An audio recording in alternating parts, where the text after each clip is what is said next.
Hello दोस्तों, चैन exam अब में आपका स्वागत है। और जैसे कि आपको पता है हमारी स्टैटिस्टिक्स की क्लास रेगुलर आ रही है और आज स्टैटिस्टिक्स के में हम कराएंगे बंदरगाह। बंदरगाह से एक दो क्वेश्चन तो पेपर में पूछा जाता है। और हमारे जो प्रमुख बंदरगाह वो 13 प्रमुख बंदरगाह हमारी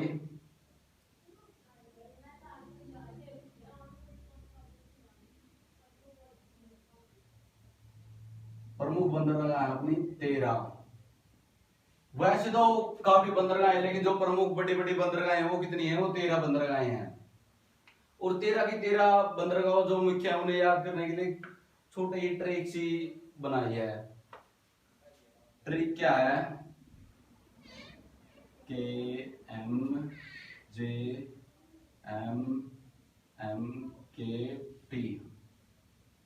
CAVPKP।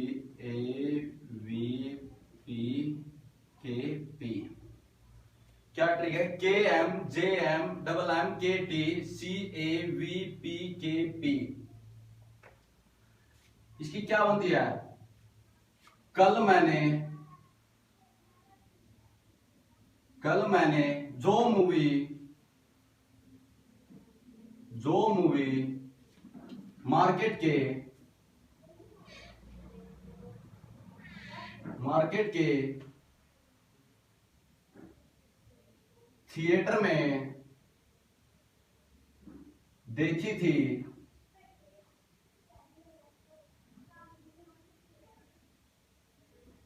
कल मैंने जो मूवी मार्केट के थिएटर में देखी थी चाचा, आज वो पापा के पास है। कल मैंने जो मूवी मार्केट के थिएटर में देखी थी चाचा, आज वो पापा के पास है। इसमें क्या है? जो ऊपर वाली मूवी है, जो ऊपर वाली ट्रिक, ऊपर वाले जो नेम है वो क्या है? वो सारे अरब सागर की बंदरगाहें हैं। किसकी? अरब सागर की बंदरगाहें। और जो नीचे वाले पॉइंट हैं, जो नेम है, वो कौन सी बंदरगाहें हैं? वो सारी बंदरगाहें बंगाल की खाड़ी की। किसमें? बंगाल की खाड़ी में। के कल, एम मैंने, जे जो, एम मूवी, एम मार्केट, के थिएटर, टी थिएटर में देखी थी। वैसे सी चाचा, ए आज, वी ओ पी पापा, के पास हैं। ये और ये वैसे है। कल मैंने जो मूवी मार्केट के थिएटर में देखी थी चाचा, आज वो पापा के पास हैं। आज हम इन नंबर के हिसाब से रेगुलर चलेंगे कि कौन सी बंदरगाह कहां पर स्थित है। पहला क्या अपना के से हमारी पहली बंदरगाह बनती है कांडला बंदरगाह। कौन सी? कांडला बंदरगाह।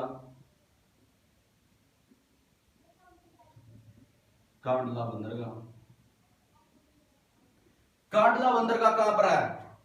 गुजरात में। कहां पर है? गुजरात में। कांडला बंदरगाह कहां पर है? गुजरात में। और इसको याद करने का क्या तरीका है? कांड। एक दोस्त दूसरे दोस्त को बोलता है कि यार कल रात तो कांड हो गया, मेरे से एक बुड्ढे में बाइक ठुक गई और वो टपक गया। एक दोस्त दूसरे दोस्त को बोलता है कि यार कल रात तो मेरे से कांड हो गया, मेरी बाइक एक बुड्ढे से ठुक गई और बुड्ढा टपक गया। क्या हुआ? बुड्ढा टपक गया। क्या हुआ? कांड हो गया। कांड कब हुआ? रात को।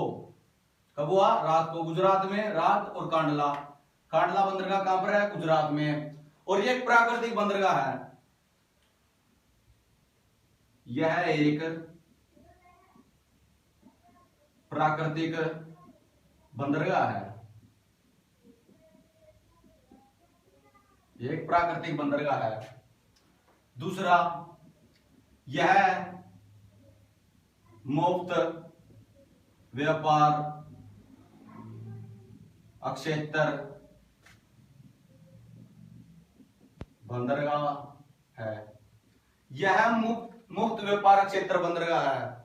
मतलब कि यहां पर मुक्त व्यापार का मतलब है जो भी इस बंदरगाह पर यहाँ पर माल आता है, निर्यात होता है, यहाँ से आयात होता है, उस पर कोई भी टैक्स नहीं लगता। क्या उस पर कोई भी टैक्स नहीं लिया जाता, यानी बंदरगाह का कोई भी किराया नहीं लिया जाता उस माल से। इसलिए क्या है, यह मुक्त व्यापार क्षेत्र बंदरगाह है। और यह बंदरगाह क्यों बनाई गई थी? जो पहले जब भारत और पाकिस्तान एक होते तब क्या था, कराची बंदरगाह थी, और कराची बंदरगाह पर ज्यादा लोड था, जहां वहां पर ज्यादा ट्रैफिक थी। तो उस कराची बंदरगाह का जो बोझ था ट्रैफिक कम करने के लिए क्या बनाई गई थी, कांडला बंदरगाह। कई बार पेपर में पूछ लिया जाता है कि किस बंदरगाह का बोझ कम करने के लिए कांडला बंदरगाह बनाई गई थी? कराची बंदरगाह का। क्या कराची बंदरगाह का बोझ कम करने के लिए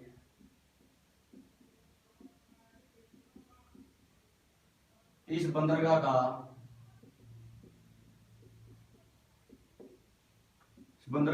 निर्माण किया गया था।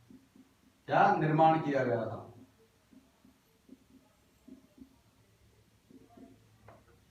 जो कांडला बंदरगाह है कहां पर है? गुजरात में। और ये कैसी बंदरगाह है? एक प्राकृतिक बंदरगाह है और यह मुक्त व्यापार क्षेत्र बंदरगाह है।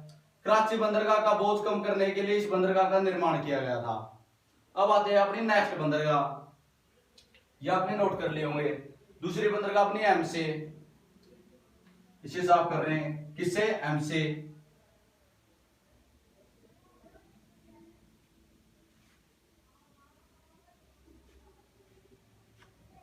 किससे? एम से। दूसरी बंदरगाह एम से क्या है?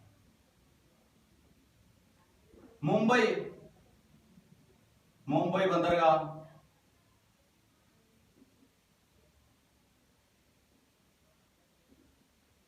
मुंबई बंदरगाह, इसका तो सभी को पता है। मुंबई कहां पर है? मुंबई में, महाराष्ट्र में। कहां पर? मुंबई, महाराष्ट्र में। मुंबई बंदरगाह कहां पर है? मुंबई में, महाराष्ट्र में। और एक ऐसी बंदरगाह है, एक प्राकृतिक बंदरगाह है। यह एक प्राकृतिक बंदरगाह, यह एक प्राकृतिक बंदरगाह है और यह भारत की सबसे बड़ी बंदरगाह भी है। क्या यह भारत की सबसे बड़ी बंदरगाह भी है? यह भारत की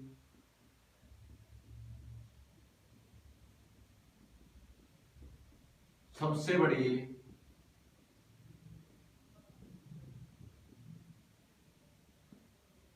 बंदरगाह भी है। और जो पश्चिम देशों के साथ व्यापार होता है वो सबसे ज्यादा किस बंदरगाह से होता है? मुंबई बंदरगाह से होता है। कई बार क्वेश्चन में पूछ लिया जाता है कि जो पश्चिम देशों के साथ सबसे ज्यादा व्यापार होता है, निर्यात होता है या आयात होता है, वो किस बंदरगाह से किया जाता है? तो किस बंदरगाह से किया जाता है? मुंबई बंदरगाह से। पश्चिम देशों के साथ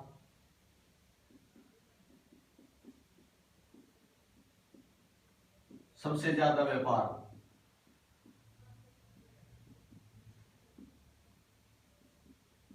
मुंबई बंदरगाह से।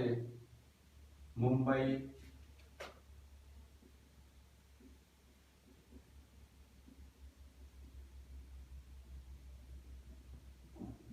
मुंबई बंदरगाह से होता है। और ये क्या है? ये भारत की सबसे बड़ी बंदरगाह है। ये नॉर्मली क्वेश्चन बार बार पूछा भी जाता है, भारत की सबसे बड़ी बंदरगाह कौन सी है? मुंबई बंदरगाह। नेक्स्ट आता अपना तीसरी बंदरगाह, किसे? जैसे, जैसे जवाहरलाल नेहरू बंदरगाह। क्या है? जवाहरलाल नेहरू बंदरगाह। जवाहरलाल नेहरू बंदरगाह कहां पर है? मुंबई में। कहां पर? मुंबई। जो जवाहरलाल नेहरू बंदरगाह है वो कहां पर है? मुंबई में। और ये कृत्रिम बंदरगाह है। यह कृत्रिम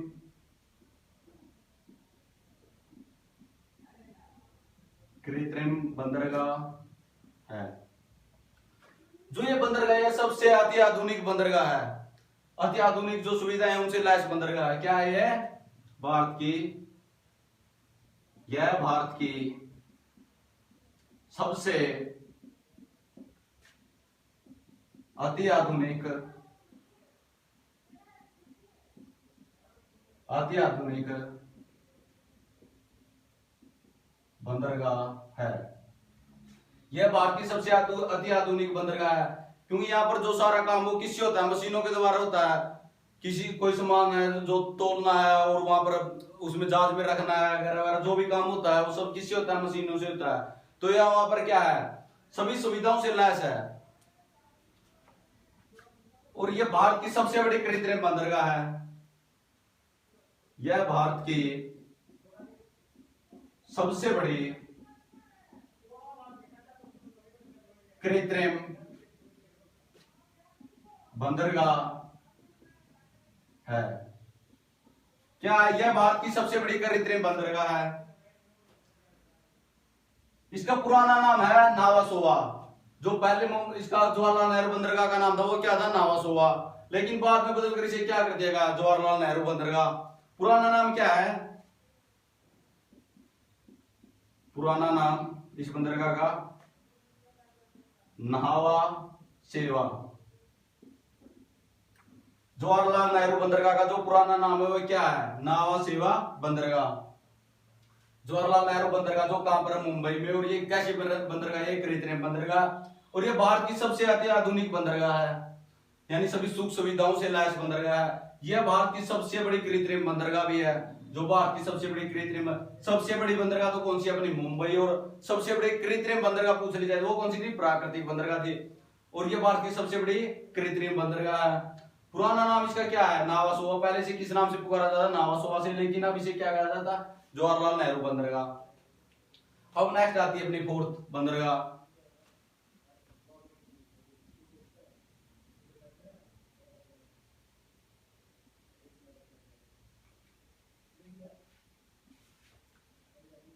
कौन सी बंदरगाह, फोर्थ किससे, एम से, मारम गोवा बंदरगाह। क्या, मारम गोवा बंदरगाह। मारम गोवा बंदरगाह कहां पर है, गोवा में। कहां पर है, गोवा में। मारम गोवा में क्या छुपा है, गोवा। मारम गोवा में क्या छुपा है, गोवा। और गोवा में मारम गोवा बंदरगाह जो कहां पर है, गोवा में। और ये कैसी बंदरगाह है, यह प्राकृतिक बंदरगाह है। यह प्राकृतिक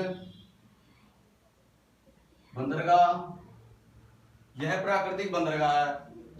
और जो यहां से सबसे ज्यादा व्यापार होता है इस बंदरगाह से, वो कहां पर होता है, ईरान और इराक के साथ जो सबसे ज्यादा व्यापार होता है वो मारम गोवा बंदरगाह से होता है। इस बंदरगाह से ईरान और इराक के साथ, ईरान एंड इराक के साथ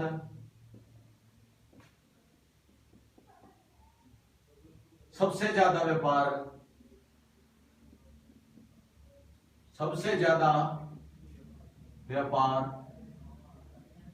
इस बंदरगाह से होता है।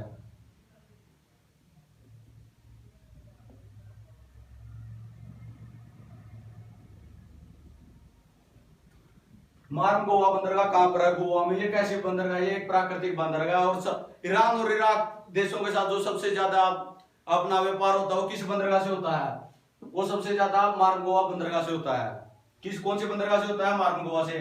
कई बार एसएससी में क्वेश्चन पूछा गया है कि ईरान और इराक के साथ सबसे ज्यादा व्यापार किस बंदरगाह से किया जाता है, कौन सी से, मारम गोवा बंदरगाह से। आजकल ये क्वेश्चन पूछने बंद कर दिया एसएससी ने, या कोई भी एग्जाम हुआ कॉम्पिटिटिव की, मारम गोवा बंदरगाह कहां पर है, गोवा में। नहीं, आजकल ऐसे क्वेश्चन पूछते हैं जो ईरान और इराक के साथ सबसे ज्यादा व्यापार होता है वो बंदरगाह कौन सी है, मारम गोवा। पश्चिम देशों के साथ सबसे ज्यादा व्यापार होता है बंदरगाह कौन सी है, मारम गोवा। यह बंदरगाह कैसी है और ये किस तट पर है, कौन से तट पर है, पश्चिमी तट पर है। और कौन से सागर को लगती है, अरब सागर को लगती है। मैंने पिछली बार पहले बताया था, जो ऊपर लिखाए थे जो ट्रेक, वो कौन सी बंदरगाह है, वो किससे लगती है, अरब की खाड़ी से, अरब सागर से लगती है और पश्चिम तट के साथ। और जो नीचे थी वो किससे लगती हैं, बंगाल की खाड़ी में है और किसके साथ है, पूर्वी तट के साथ।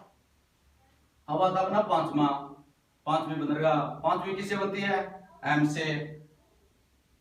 एम से क्या है, मैंगलोर बंदरगाह। क्या, मैंगलोर,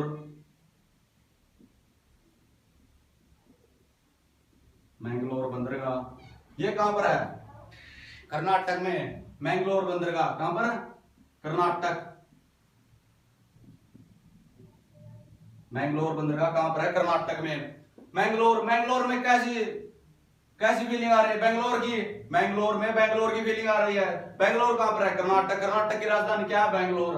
बैंगलोर में क्या फीलिंग आ रही है, बैंगलोर की। तो बैंगलोर बंदरगाह कहां पर है, कर्नाटक में। और ये एक प्राकृतिक बंदरगाह है। यह एक प्राकृतिक, यह एक प्राकृतिक बंदरगाह है। क्या एक प्राकृतिक बंदरगाह है। ईरान और इराक के साथ जो सबसे ज्यादा व्यापार होता था वो किससे होता था, मारम गोवा से। और ईरान और इराक को जो सबसे ज्यादा लोहा चेक भेजा जाता है वो कहां से भेजा जाता है, मैंगलोर बंदरगाह से। ईरान और इराक को, ईरान एंड इराक को सबसे ज्यादा लोहाश्चक का निर्यात इस बंदरगाह से किया जाता है। क्या है, इस बंदरगाह से किया जाता है। ईरान और इराक के को सबसे लोएस्ट, सबसे ज्यादा, क्या सबसे ज्यादा लोएस्ट चेक का निर्यात इस बंदरगाह से किया जाता है। और जो लोहा भेजा जाता है ये इंपोर्टेंट क्यों है, वैसे तो और बंदरगाह से भेजा जाता है, लेकिन जो इस पोर्ट से, इस बंदरगाह से लोहा भेजा जाता है वो क्या है, कौन सा लोहा है, वो कुदेरमुख का लोहा है। यह लोहा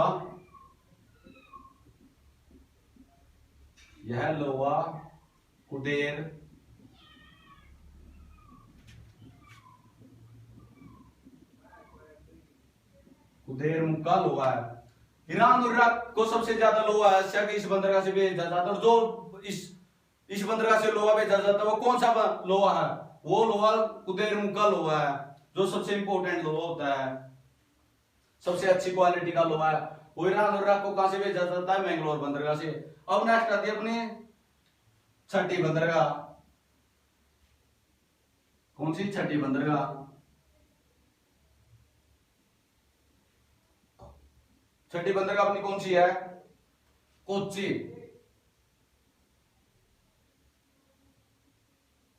क्या है, के से कोच्चि।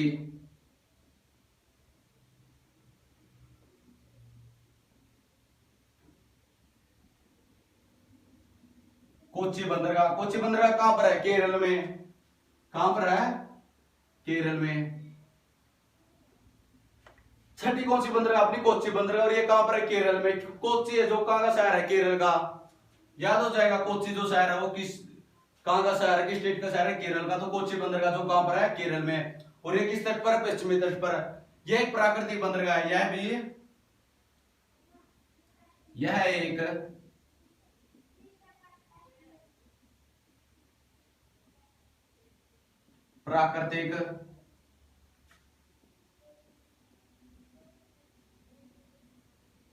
यह एक प्राकृतिक बंदरगाह है।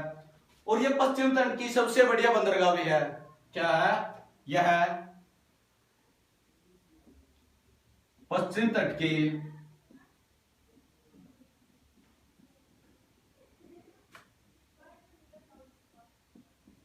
सबसे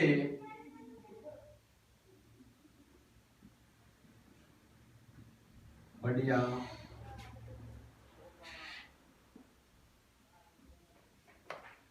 यह एक प्राकृतिक बंदरगाह। और यह क्या है, यह पश्चिम तट की सबसे बढ़िया बंदरगाह है। वैसे तो क्या है, सबसे ज्यादा जो सुख सुविधाओं से लैस बंदरगाह कौन सी है, नावासुआ बंदरगाह है। लेकिन जवाहरलाल नेहरू बंदरगाह, उसका पुराना नाम क्या था, नावासुआ। लेकिन यह बंदरगाह है जो ये किससे है, यहाँ पर जो जहाज आते हैं वो भी सेफ रहते हैं, क्योंकि यहाँ उन्हें जहाज को खड़ा करने के लिए भी अच्छी जगह है। और ये प्राकृतिक, इसका जो प्राकृतिक निर्माण है वो इसी तरीके से बना ऑटोमेटिक बनाएगी, यहाँ पर आसानी से जहाज खड़े उसके, ठीक खड़े उसके हैं। और जो ज्वार भाटे आते हैं वो भी ज्यादा नहीं आते इस बंदरगाह पर, उनसे भी जहाजों का बचाव रहता है। और यहाँ पर अच्छी कार्यशैली भी है, यहाँ पर अच्छा कार्य भी किया जाता है। तो ये पश्चिम तट की सबसे बढ़िया बंदरगाह किसको माना जाता है? कोच्चि बंदरगाह को। और आजकल इस बंदरगाह के पास अब भारत में क्या बना दिया गया? मछली अनुसंधान केंद्र। क्या इस बंदरगाह के पास एक बार HSC के पेपर में पूछा गया था कि जो अनुसंधान मछली अनुसंधान केंद्र है वो कौन सी बंदरगाह के पास है? तो किस बंदरगाह के पास है? कोच्चि बंदरगाह के पास है। क्योंकि आजकल सिंपल क्वेश्चन तो पूछने बंद कर दिए हैं कॉम्पिटिटिव एग्जाम में एग्जामिनर ने। अब घुमा कर अगर क्वेश्चन पूछता है तो क्या है? इस बंदरगाह के पास, इस बंदरगाह के पास मछली अनुसंधान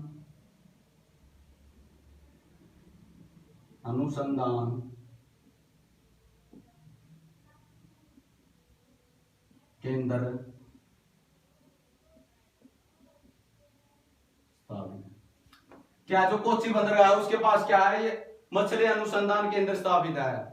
जो मछली अनुसंधान केंद्र स्थापित हो किसके पास है? कोच्चि बंदरगाह के पास। और कोच्चि बंदरगाह कहां पर है? केरल में। और एक ऐसी बंदरगाह प्राकृतिक बंदरगाह। और पश्चिम तट की सबसे बढ़िया बंदरगाह कौन सी है? कोच्चि बंदरगाह। और मछली अनुसंधान केंद्र जो है वो किसके पास है? कोच्चि बंदरगाह के पास। अब आता अपना नेक्स्ट सातवां किससे? टी से। टी से कौन सी बंदरगाह बनती है अपनी? तूतीकोरिन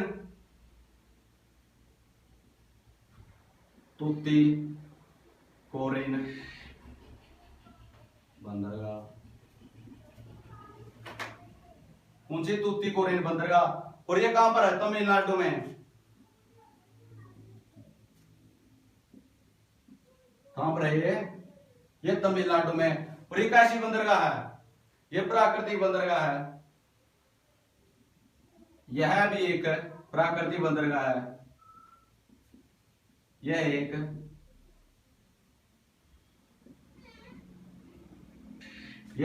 प्राकृतिक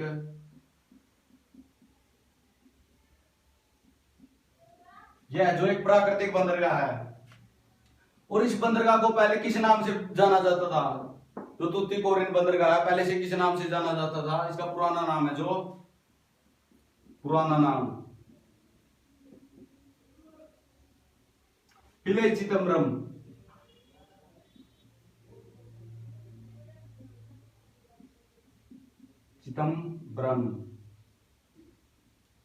बंदरगाह। जो तूतीकोरिन बंदरगाह वो कहां पर है? तमिलनाडु में। और ये कैसी बंदरगाह? ये प्राकृतिक बंदरगाह है। और इसका पुराना नाम क्या है? पिलई चिदम्बरम बंदरगाह। क्या है इस बंदरगाह का पुराना नाम? पिलई चिदम्बरम बंदरगाह। तूतीकोरिन बंदरगाह तो इस बंदरगाह का नाम अब रखा गया कुछ साल पहले, लेकिन पहले तो इसे पिलई चिदम्बरम बंदरगाह के नाम से जाना जाता था। अब अपनी नेक्स्ट बंदरगाह आती है कौन सी? 8वीं। वो हम नेक्स्ट वीडियो में करेंगे। जो हमारी 8वीं बंदरगाह आती है और जो बच गई बंदरगाह वो किस में हम नेक्स्ट वीडियो में करेंगे। अगर इस वीडियो में करेंगे तो वीडियो ज्यादा लंबी हो जाएगी। वो जो हमारे बंदरगाह बच गई बाकी की 6-7 वो हम नेक्स्ट वीडियो में करेंगे। अगर आपको ये वीडियो आपके लिए लाभदायक लगे तो इसे प्लीज लाइक शेयर और सब्सक्राइब कर दें। धन्यवाद।